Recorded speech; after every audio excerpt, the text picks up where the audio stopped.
so अब हामी student कोलेजको इन्फर्मेसनतिर जाउँ र अरू युनिभर्सिटी एजुकेसनहरु तपाईले कुनै गर्नु भएको छ भने त्यससँग रिलेटेड यहाँ अप्सन दिएको छ स्टुडेन्ट कोलेजको यदि तपाईले यो एप्लिकेसन पठाउनुभन्दा अगाडि जर्मनीमा स्टुडेन्ट कोलेज एटेन्ड गर्नु भएको छ अथवा स्टुडेन्ट कोलेज एटेन्ड गरिसकेपछि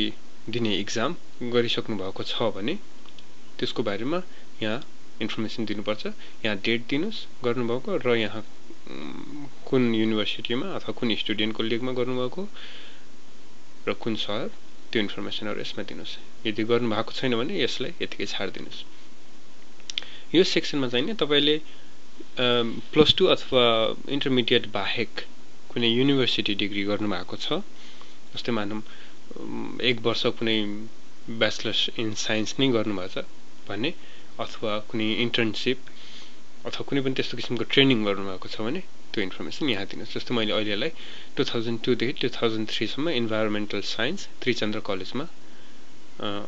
गरेको भनेर दिएछु यो केसमा पनि तपाईले एप्लिकेसन सँगै एउटा प्रुफ दिनुपर्ने हुन्छ यहाँ लेखिएको छ यदि तपाईले ब्याचलर डिग्री फर्स्ट इयर गर्नुभयो तर पास गर्नु भएको छैन भने पनि त्यो इन्फर्मेसन चाहिँ यहाँ तपाईले दिनुपर्छ र तपाईले कलेजसँग त्यो सर्टिफिकेट बनाउन सक्नुहुन्छ कि तपाईले 1 वर्ष त्यो कोर्स एटेन्ड गर्नु भएको छ भनेर त्यसभन्दा तल आउँछ कुनै पनि किसिमको जब तपाईले गर्नु भएको छ अहिलेको यो एप्लिकेसन पठाउने मितिसम्ममा भनेपछि यहाँ लेख्नुहोस्